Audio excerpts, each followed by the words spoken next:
잘 나오셨습니다. 거룩한 주일에 하나님 앞에 나온 우리들에게 아무것도 가진 것이 없어서 비어있는 삶, 비어있는 마음, 비어있는 손 채우실 줄 믿고 나온 그 걸음 가운데 하나님만이 주실 수 있는 은혜와 은총이 우리가 같이 불렀던 찬양처럼 예수 안에서 부어지기를 간절히 축복합니다. 오늘 우리는 폭력 앞에서 속절없이 무너지고 마는 이 시대의 아픔을 직면하고 있습니다. 이 시대의 폭력 앞에서 아무것도 할 수 없는 무방비 상태로 노출된 우리들의 이 민낯. 곳곳마다 전쟁의 소문은 끊이지 않고 있고 갈등과 분쟁도 멈추지 않습니다. 매년 변하고 있는 기후변화, 여러분 지금 실감하시죠? 11월인데 뭔가 잘못돼도 대단히 잘못됐습니다. 이런 기후변화는 더 이상 우리가 환경 파괴를 멈추지 않으면 결국 인류의 종말이라는 것이 어느새 현실이 되고 말 것임을 우리에게 보여주고 있습니다. 어디를 둘러봐도 사람 살고 있는 이 모습, 우리들이 살고 있는 이 삶의 자리가 소망보다는 절망밖에는 보이지 않는. 웃고 있는 사람들이 참 많아 보이지만 그 걸음 끝에 또 어떤 한숨과 어떤 절망과 어떤 눈물이 맺힐지 우리는 불안합니다. 이런 현실을 바라보면서 세상 사람들이 우리 교회를 향해서 저와 여러분들을 향해서 질문합니다. 도대체 당신들이 말하는 하나님은 어디 계십니까? 곤란한 질문이라고 여러분 애써 외면하거나 아니면 그래도 우리는 괜찮다라고 하는 이 덧없는 구호만 우리가 교회 안에서 외친다라는 건 매우 비겁한 행동이고 또한 정직하지도 않습니다. 이건 여러분께 뭔가 거창한 신학적 논쟁거리를 드리는 게 아닙니다. 정작 우리 자신의 신앙과 우리의 믿음과 우리의 삶에 대한 물음이기 때문입니다. 하나님이 계시다면 어떻게 이럴 수가 있을까? 하나님이 계시다면 어떻게 이런 일이 우리에게? 어쩌면 이 물음은 하루 세 끼의 밥을 먹는 일, 매서운 겨울을 피할 수 있는 집 한 칸, 아픔과 상처를 보듬어 줄 수 있는 사랑, 그리고 내일에 대한 염려 아무것도 없이 그저 잠자리에 들 수 있는 여유, 이런 것들조차 허락되지 않은 어떤 사람들에게는 이 물음은 삶과 죽음의 선택, 이것을 가늠하게 할 만큼 아주 절체절명의 너무너무 중요한 문제가 될 수도 있습니다. 따지고 보면 처한 상황이나 정도만 다를 뿐 저와 여러분 우리들도 이 한 주간 어쩌면 이 물음을 계속해 왔을지도 모릅니다. 다만 우리는 끈질기게 붙들고 씨름한 적이 없었을 뿐이고 거기서 답을 얻지 못했을 뿐입니다. 한편으로는 어떻게 해야 할지 모르겠고 또 한편으로는 혹시라도 원하는 답이 주어지지 않았을 때 그 답 없이 맞닥뜨리게 될 현실이 두려워서 우리는 그럴싸한 믿음으로 절망과 체념을 감추고 이 물음을 회피해 왔는지도 모르겠습니다. 오늘 우리는 일독서 여호수아서 말씀을 읽었습니다. 이 여호수아서 말씀은 그런 차원에서 놀랍고 위대한 사건을 전하고 있는 이 기사 속에서 우리는 어쩌면 길을 잃을지도 모르겠습니다. 이스라엘 공동체의 리더십이 지금 바뀌었죠. 우리가 그동안 모세에 관한 이야기를 읽고 있었는데 오늘 이제 젊은 여호수아가 역사의 전면에 등장했습니다. 모세에게 임했던 하나님께서 주신 그 권한과 지도자의 어떤 능력과 리더십은 여호수아에게 다 넘어갔습니다. 과연 여호수아가 이 민족을 이끌 수 있는, 이 민족을 이끌어가야 할 지도자로서의 역량이 있는지 없는지를 입증해야 될 부담은 이제 고스란히 여호수아 본인에게 넘어갔습니다. 때마침 자신의 역량을 드러내보고 입증해야 될 그런 기회가 찾아왔습니다. 가나안 목전에 이르렀는데 이스라엘 행렬이 지금 멈추어지고 말았습니다. 왜 멈춰졌죠? 요단강이 앞을 가로막고 있습니다. 때마침 불어났던 요단강이 그들의 앞을 가로막고 있어요. 그런데 본문의 말씀을 읽어보니까 오늘 본문에 요단강가에 이스라엘 백성들이 도착했을 때 하필이면 하나님이 이끄셨는데 하필이면 그때 추수기간이어서 제방까지 물이 가득 차 올랐다고 합니다. 지금 이 행렬 안에는요, 건장한 남자들만 있는 게 아니죠. 남녀노소 수백만의 군중이 이 안에 있습니다. 그들을 이끌고 가득 차오른 이 강을 건너는 것은 불가능합니다. 낭패죠, 낭패. 지금 여호수아 입장에서는요, 전임 지도자였던 모세처럼 놀라운 하나님의 어떤 역사, 기적이 앞에 펼쳐질 수 있도록 이끌어 오거나 아니면 쉽게 강을 건널 수 있는 아주 야트막한 어떤 곳이라도 찾아내서 그것으로 군중을 이끌어내지 못한다면 여호수아의 리더십을 의심하는 백성들이 곧장 불평과 원망을, 불만을 쏟아낼 수도 있고 모세에게 그랬듯이 돌을 들어 그를 죽이려고 할지도 모릅니다. 그러나 여러분, 성경은 이들이 이전에 홍해 바다를 건넜던 것처럼 오늘도 아주 놀라운 이적을 경험하면서 요단강을 건넜다라고 기록하고 있습니다. 우리가 이 본문을 오늘 읽었습니다. 저는 오늘 이 아침에 홍해 바다 앞에 혹은 요단강 앞에서 어찌하면 좋을까?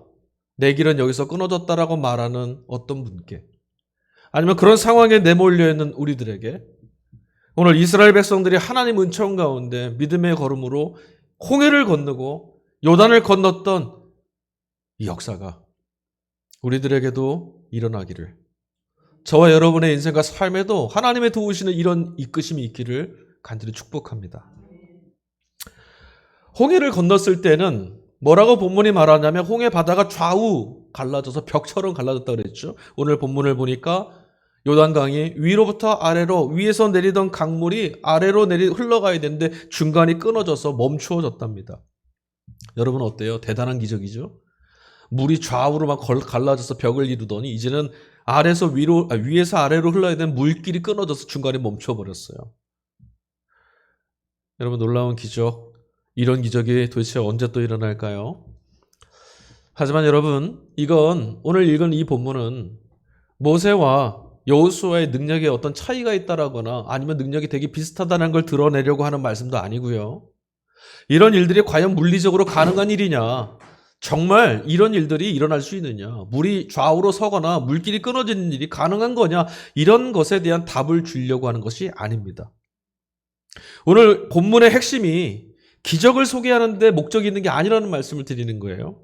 자, 오늘 본문 3장 7절 말씀 후반절, 바로 오늘부터 내가 너를 이스라엘 사람들이 보는 앞에서 위대한 지도자로 세우고 내가 모세와 함께 했던 것처럼 너와 함께 하고 있다는 사실을 그들이 알게 하겠다. 하나님이 하신 말씀입니다. 그러니까 이후에 이 말씀 전체는 무엇을 말하려고, 무엇을 보여주려고 하는 거죠? 오늘 사건 전체는 여호수아를 하나님께서 세우셨다. 하나님이 그와 함께 계시지 않는다면 이런 일은 일어날 수도 없다.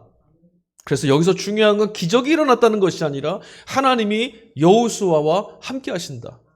여호수아는 하나님이 동행하시는 지도자다라고 하는 것을 성서 기자는 지금 말하고 싶었어요.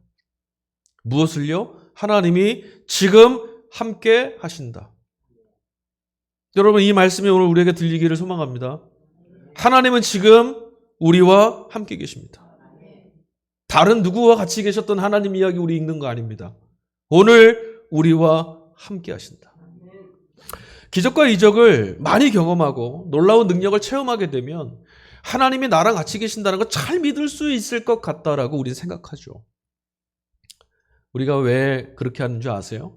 그런 방식으로만 하나님을 보아왔고, 그런 방식으로만 하나님을 기대해왔고, 그런 방식으로만 하나님을 믿어온 탓입니다. 하지만 여러분, 그런 일이 일어난다고 해서 우리 앞에 홍해가 갈라지고 우리 앞에 강이 갈라지고 하는 이런 일들이 일어난다고 해서 우리가 곧장 그런 거 경험하고 하나님을 향한 바른 신앙에 들어가는 것은 아니에요. 오히려 이런 방식에 길들여지게 되면 이런 경험도 했고 저런 경험도 했고 나는 이런 데도 가봤고 저런 데도 가봤고 나는 이런 사람도 됐었고 저런 사람도 됐었다. 자기 경험만, 자기 만족만 남게 됩니다. 정작 오히려 이런 일들을 우리에게 가져다 주시는 하나님, 그분과의 관계성, 그분이 어떤 분이신지 들여다보지 못하는, 함께하지 못하는, 알아가지 못하는 위험에 떨어질 확률이 더 큽니다. 주변에 한번 둘러보십시오. 이런 이적을 경험했다, 이런 은혜를 받았다고 하는 분들 되게 거룩해 보이지만 정작 그 일들이 사라지면, 그 일들이 보이지 않으면 얼마나 비틀거리는지. 그렇게 많은 은혜를 경험하고도 어느 한순간 무기력하게 불신에 떨어지거나 다시 일어나지 못하는 우리 자신이 바로 그 증거 아닙니까? 하나님이 살아계시니까 이런 경험을 할 수도 있게 됐다가 되어야 되는데 이런 일들이 일어나고 저런 것들이 손에 잡히지 않으면 하나님도 계시지 않다라고 말하게 됐다라는 거죠. 하나님은 여러분 살아계십니다. 오늘 이 아침에도 저와 여러분의 하나님은 살아계셔서 우리와 함께 계시는 줄로 믿습니다. 이게 성경이 말하고 있는 사실이에요. 성경은 이거를 얘기해 주고 싶어 해요. 그리고 이 사실을 받아들이고 믿고 사는 것이 저와 여러분들의 믿음인 줄로 믿습니다. 하나님이 살아계시다라는 것은 생명이 하나님께만 있다는 뜻과도 같은 말입니다. 여러분 모든 생명은 하나님께로부터 오는 겁니다. 우리가 만들어낸 것도 아니고 다른 데서 오지 않습니다.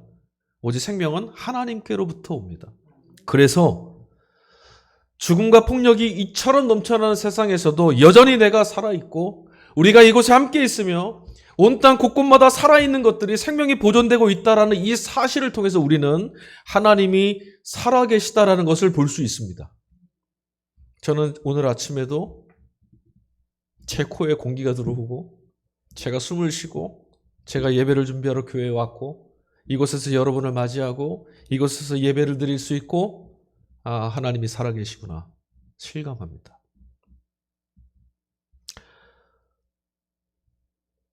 하나님께서 우리와 함께 계시는 것이 여러분 정말 사실이라면 자연스럽게 너무나도 자연스럽게 그분이 생명이시니까 그분이 살아계신 것이 정말 맞다면 우리 마음과 영혼뿐만 아니라 우리의 삶 가운데도 풍성한 생명이 경험되어야 합니다.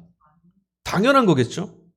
하나님은 생명이십니다. 생명은 다 하나님께로부터 왔습니다. 하나님이 살아계십니다. 하나님이 그러면 우리와 같이 계십니다. 그렇다면 당연히 우리 안에는 생명이 풍성하게 드러나야 합니다.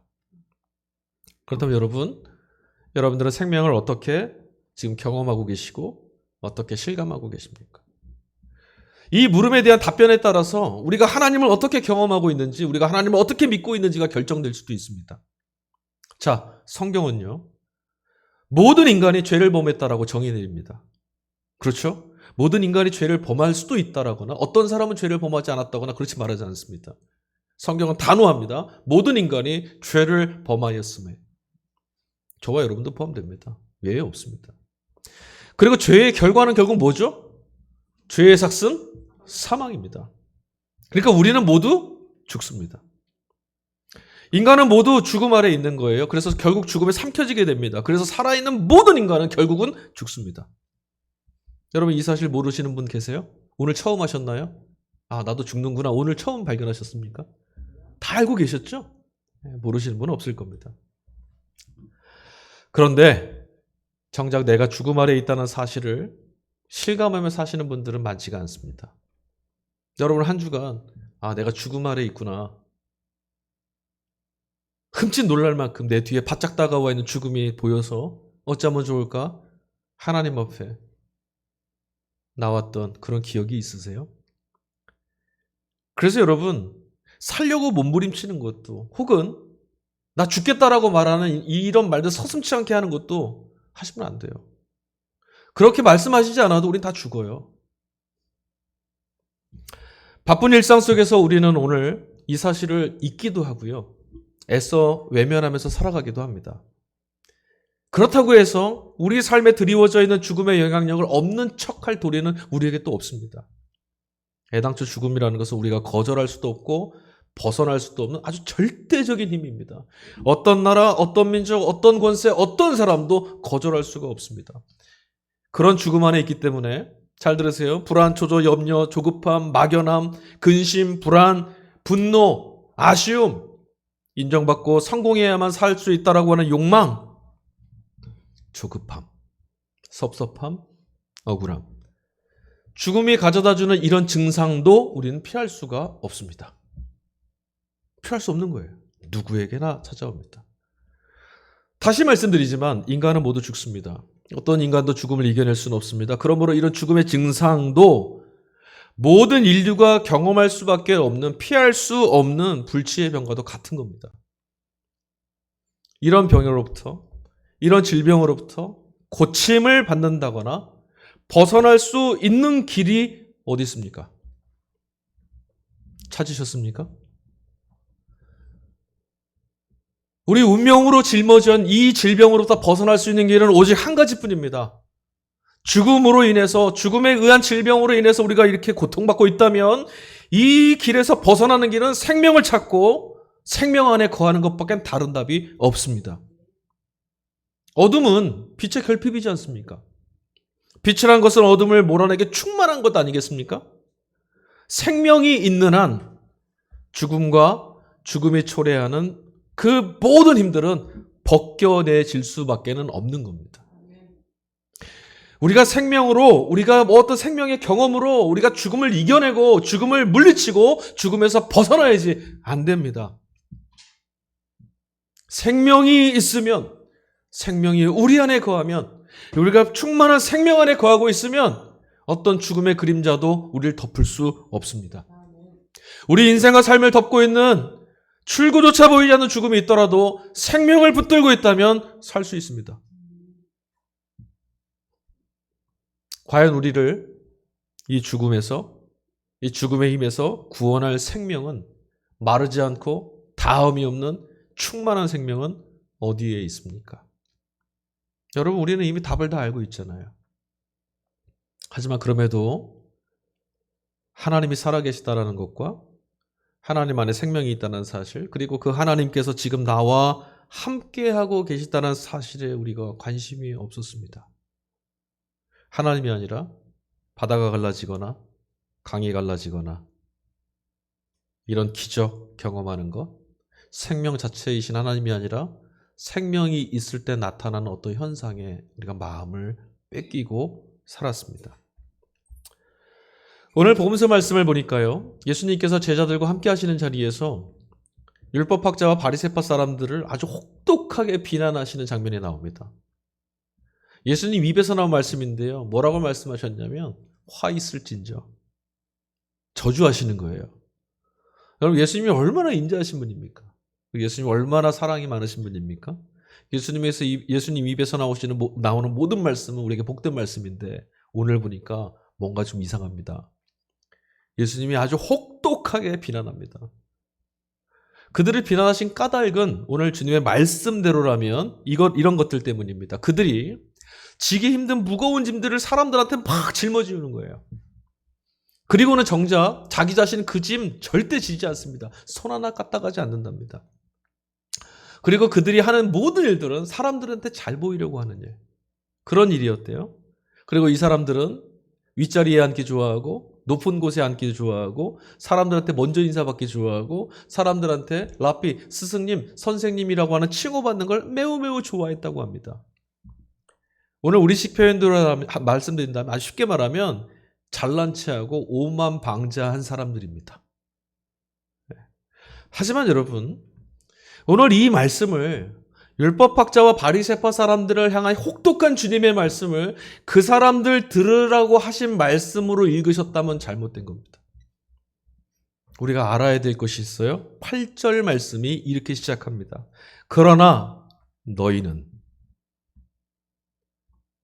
다시 읽어드릴게요. 그러나 너희는, 라삐라는 호칭을 듣지 말아라. 너희의 선생은 한 분뿐이요 너희는 모두 형제 자매들이다. 지금 누구에게 하시는 말씀이에요? 8절부터 12절 후반절 마지막 절까지 그들을 본받지 말라고 했던 주님의 말씀은 누구를 향하고 있냐면, 지금까지 하신 이 모든 말씀이 누구 들으라고 하신 말씀이냐면 정확히 예수님의 제자들을 향하고 있다는 거죠. 높아심에 하신 말씀일 수도 있겠습니다. 그러나 여러분, 주님 말씀을 읽으면서 이미 예수님 안에 예수님의 제자가 되어 있는 우리 안에서도 이 말씀이 우리에게 들려졌다는 것은 예수님의 제자인 우리들 안에도 이런 모습이 있다라는 꾸짖음처럼 들리지 않습니까? 그러고 보니까 여러분, 우리는 한 번도 율법학자나 바리새파 사람들 같은 우리 자신이 그런 사람들 같다라고 생각해 본 적이 없었던 것 같습니다. 여러분, 그래 생각해 보셨어요? 나는 이 바리새파 사람 같아. 나는 바로 이 율법학자들이 바로 나야. 예수님이 그들을 비난하시면서 이렇게 말씀하셨죠. 그들은 지기도 힘든 무거운 짐을 사람들의 어깨에 지우면서 자신들은 정작 손 하나 까딱하지 않는다. 어떤 사람들일까요? 저는 이 말씀 읽을 때마다 되게 무서워요. 제가 오늘 이 자리에 서서 이 말씀을 대하면서 이 말씀을 읽으면서 왜 무섭냐면 아무리 읽어봐도 주님의 이 말씀 앞에서 제일 위태로운 사람은 저와 같은 설교자라고 하는, 저와 같은 사람이라고 하는 이 짐에서 자유롭지 못하기 때문입니다. 정작 자신은 말씀에 사로잡히지 못했는데도, 정작 자신을 기뻐하지 못하면서도, 정작 자신을 감사하지 못하고, 정작 자신은 낮아지지 않고 섬기지 않고 사랑하지 못하고 복음에 사로잡혀 있지도 못하는데 그리하라 그리하라 그리하라 말만 하고 있으니 그렇습니다. 성도들이 도대체 어떻게 들을까? 사람들에게 무엇을 말해줄까? 남들에게 보이는 것만을 신경 쓰다 보니까 정작 자기 자신 안에서 역사하고 계시는 하나님께 소홀하게 되는 것이 목사의 한계고 목사의 연약함입니다. 그래서 여러분, 저는 설교를 하기보다는 설교를 준비하는 시간에 마음을 많이 쏟습니다. 설교를 준비하기 위해서 말씀을 읽으면서 말씀 안에서 은혜 받고 싶어서, 말씀 안에서 주님을 만나려고, 말씀을 읽으면서 그렇지, 지금 주님이야 나와 함께 계시지, 이 위로를 얻으려고, 권면하기 이전에 그런 말씀을 주신 주님의 가르침을 배우려고, 이렇게 살아라 말하기 전에 주님을 통해서 하나님 나라를 살아내고 감동하고 감격하면서 살아가고 싶어서 예수 사건에 내 마음을 묶으려고 애를 쓰고 있습니다. 그리고 그 일만을 구하면서 저는 기도합니다. 너무 이기적인가요? 그래서 저는 저의 목회가 제 자신을 구원하기 위한 몸부림과도 같다라고 종종 말씀드립니다. 사도 바울은요, 이런 점에서 언제나 저한테 귀감이 되는 인물입니다. 오늘도 사도 바울이 데살로니가 교회에 써준 편지를 읽었어요. 지난 주일에도 읽었지만 바울은 거짓된 교회의 지도자들과 달리 복음을 전하면서 자신은 권위를 내세운 적이 단 한 번도 없다라고 오늘 말합니다. 자녀를 대하듯이, 가족을 대하듯이 그런 복음을 전했답니다. 사람의 마음을 얻고자 아첨하는 말 따위 해본 적이 없답니다. 하지만 여러분, 이게 바울이 했던 이 말이요, 바울 입장에서 읽어보면 이게 결코 쉬운 말이 아닙니다. 지난주도 말씀드렸는데요, 예루살렘 교회를 중심으로 하고 있었던 유대 기독교인들, 유대인인 기독교인들, 그들이 바울의 권위를 늘 시험했어요. 네가 무슨 사도냐? 너 예수님 보지도 못했잖아. 너 예수 믿는 자들 박해했던 자잖아. 바울의 사도성에 대해서, 바울의 사도로서의 권위를 늘 도전하고 공격했습니다. 그 유대인들은 바울이 복음을 전하고 선교했던 교회마다 곳곳마다 뒤쫓아와서 찾아와서는 바울을 모함하고 바울을 헐뜯고 저 사람 말 듣지 말라고, 저 사람 사도 아니라고 회방했습니다. 그래서 소아시아의 지역에서 선교했던 복음 전도자로서, 목회자로서의 바울의 입지는 점점 약해졌습니다. 그래서 마게도니아로 넘어가는 거죠. 고린도 지방으로 넘어갔죠. 이런 상황에서 여러분, 사람의 마음을 얻고자 하는 유혹을 뿌리치고 오직 하나님이 기뻐하시는 일들을 나는 해왔습니다. 그 일을 위해서 복음을 전했습니다라고 하는 것은, 쉽게 예를 들어서 오늘 내일을 염려해야 되는 작은 교회 목회자들이 지하에서 아무도 없는 빈 공간에 하나님 앞에 설교하고 예배해야 되는 그 설교자들이 교회의 성장을 포기하는 것과 다를 바가 하나도 없어요.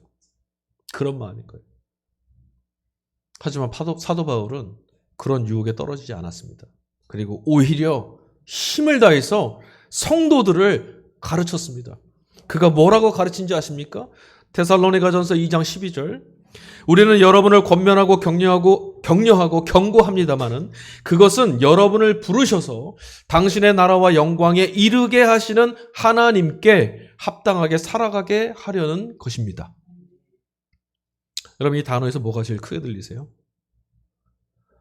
여러분을 부르셔서 당신의 나라와 영광에 이르게 하시는 하나님께. 누가 우리를 그의 나라와 영광에 이르게 하시죠? 하나님이 하십니다.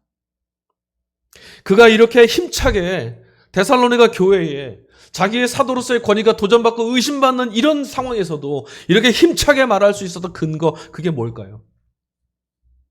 그 자신이야말로 그의 나라와 그의 영광을 내게 누리게 해주신 분은 하나님뿐이시다. 이걸 믿고 있었고 경험했고 살았기 때문입니다.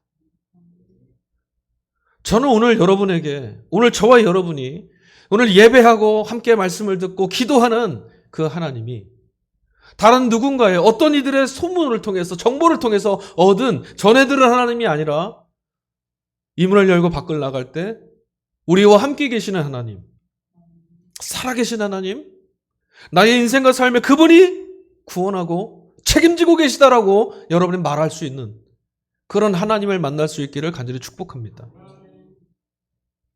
그거 없다면 다 쓸모없는 겁니다. 하나님 나라는 하나님의 통치와 일치됩니다. 하나님이 계시면 하나님 통치가 나타나는 거고 하나님이 계시면 하나님이 하시는 일들이 나타나는 겁니다.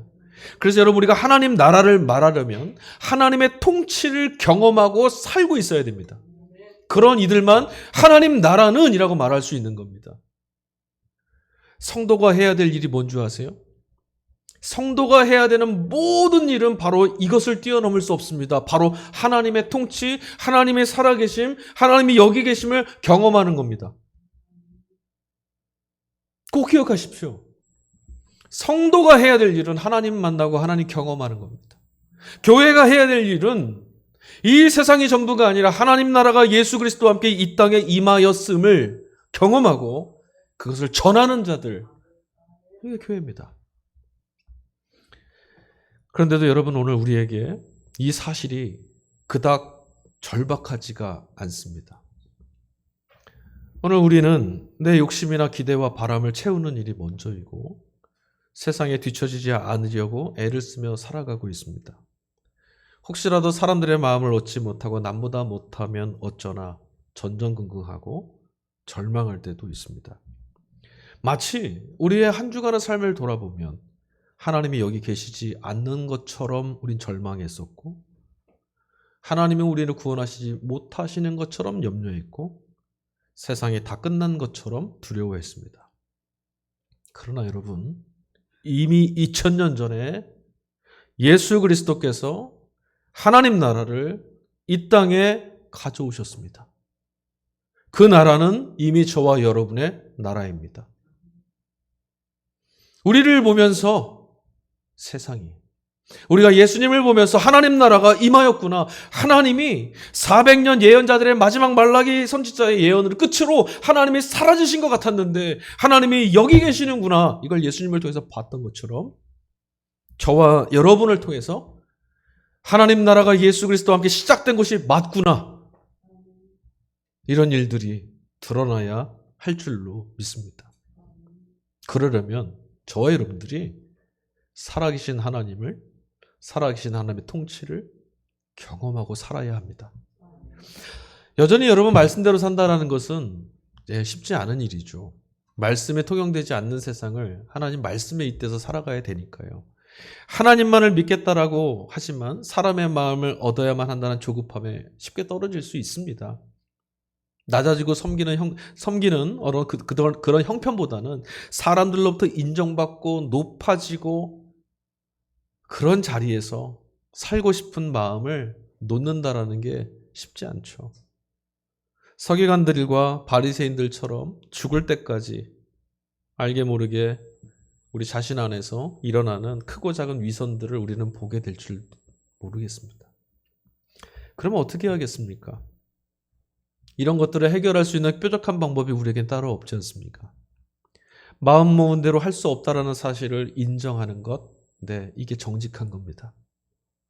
이제 우리가 할 수 있는 최선은 애당초 우리가 할 수 있는 일이란 없으니까 사람으로는 할 수 없으나 하실 수 있는 하나님, 우리는 할 수 없다고 한 자리에서 내가 하겠다 말씀하시는 하나님, 할 수 있으신 그분을 의존하는 것 말고는 우리에게 할 수 있는 것은 없습니다. 그게 전부입니다. 그리고 여기에 우리 삶과 신앙의 모든 것이 달려 있습니다. 어떻게 하면 성경이 가르쳐주는 것처럼 하나님께서 지금 나와 함께 하신다라고 하는 이 사실에 흔들림 없는 이 믿음 안으로 우리가 들어갈 수 있을까? 궁금하시죠? 다 알고 계세요. 예수 그리스도께 가까이 하는 것 외에 다른 길은 없습니다.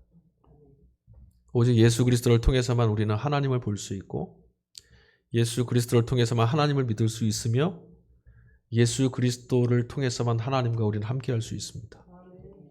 여러분 하나님을 믿고 싶으십니까? 믿음이 자꾸 바닥바닥 나는 것 같아서 이 믿음을 어찌 채우면 좋을까?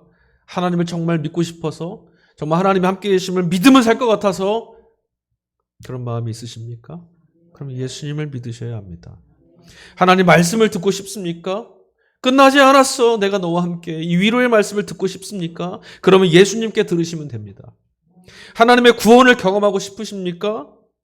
하나님이 우리를 어떻게 구원하실까? 삶의 벼랑 끝까지 내몰려 있는 가장 밑바닥까지 추락한 우리 삶을 어떻게 하나님이 구원하실지 경험하고 싶으시다면 예수님이 달리셨던 십자가와 그분의 부활을 주목하시면 됩니다. 다른 길은 없습니다. 예수님이 가져오신 하나님 나라가 현실이 되고 주님의 말씀이 우리 삶을 이끄는 능력으로 경험되지 않는 한 지금 여기에 계신 살아계신 하나님을 실감할 수 있는 방법이란 것은 없습니다. 우리가 아무리 행사를 많이 하고 아무리 예배 시간을 많이 드리고 우리가 아무리 집회를 많이 하고 기도를 많이 드려도 살아계신 하나님을 경험할 다른 방법은 그리스도 예수 안에서 경험하는 그 나라만큼 없습니다. 여러분 믿음이란 것은 더 많은 기적을 경험하고 더 놀라운 일들을 더 놀라운 어떤 사건을 어떤 능력을 얻어서 생기는 것이 아닙니다. 오직 그리스도의 말씀을 듣는 일에서만 시작되고 오직 그리스도의 말씀을 듣는 일에서만 믿음은 생깁니다. 이해가 되지 않는다고요? 읽으십시오. 불안해서 믿지 못하겠다고요? 읽으셔야 합니다. 어떻게 하나님이 그러시는지 그러실 수 없다라는 의심이 드십니까? 그러면 더욱 그리스도의 말씀에 집중하십시오. 이 세상에서 나 도무지 어떻게 하겠느냐 답이 없습니까? 그러니까 우린 그리스도께 들어야 합니다. 들려진 말씀만이 우리를 살립니다. 십자가와 부활을 통해서 하나님 나라와 하나님의 통치를 예수님 안에서 하나님이 이루셨던 그 놀라운 능력을 실감하는 경험만이 우리를 그리스도인답게 살아가게 해줍니다. 이 일을 이루시는 분이 성령입니다. 그 성령의 은혜를 구하면서 예수님께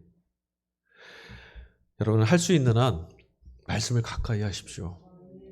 말씀은 그저 우리가 신앙인처럼 살고 싶어서 신앙인이니까 펴서 읽는 책이 아니라 성도의 모든 능력은 교회의 모든 능력은 어둠을 물리칠 수 있는 능력은 세상에서 빛으로 살 수 있는 능력은 두려움을 이길 수 있는 믿음은 말씀 안에서만 나옵니다.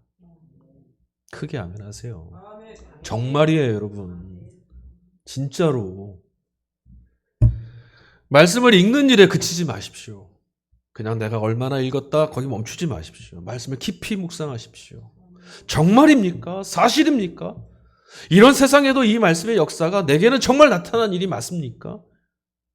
질문하십시오. 그리고 언제나 답은 예수의 십자가와 부활 앞에서 찾으십시오. 삶 속에서 여러분 말씀을 외치시고 두려워지는 그 순간에 말씀을 읽으시고 의심이 되는 그때 말씀을 선언하십시오. 주님께서 말씀을 어떻게 성취해 가시는지 눈 크게 뜨고 귀 열고 보시면 됩니다. 용기를 내십시오.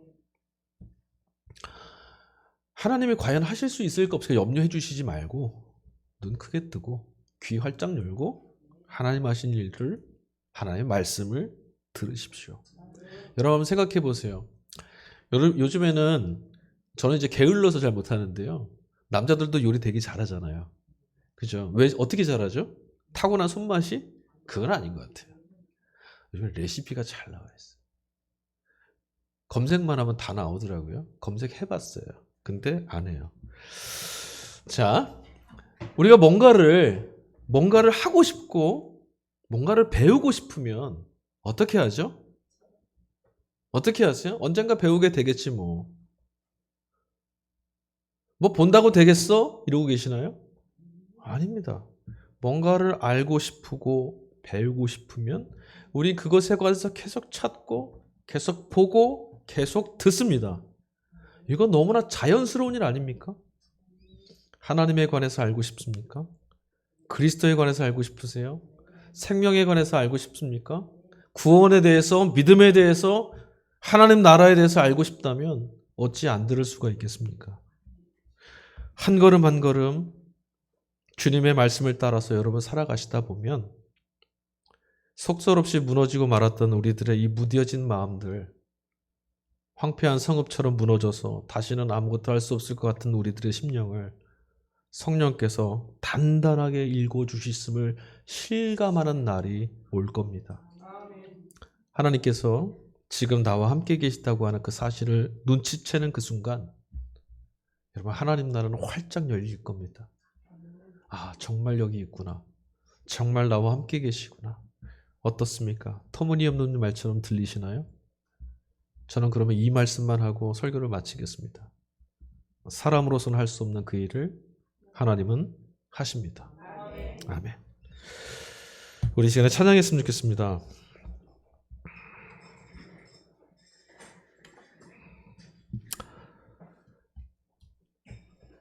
하나님은 어디 가시지 않았습니다. 하나님은 지금 우리 가운데 함께 계십니다. 예수님이 그 증언하셨습니다. 그냥 말씀으로 증언하신 게 아니라 목숨 걸고 증언하셨습니다. 그리고 예수님 안에서 정말 하나님은 내가 여기 있다는 걸 입증하셨습니다. 우리 중에 누구도 여러분 죄송합니다. 예수님처럼 그 밑바닥까지 떨어진 사람은 없습니다. 그렇다면 예수 그리스도 당신의 아들을 십자가에서 일으키신 하나님이 지금 우리와 함께 계신다면 우리도 괜찮습니다. 하나님이 우리를 살려내실 겁니다.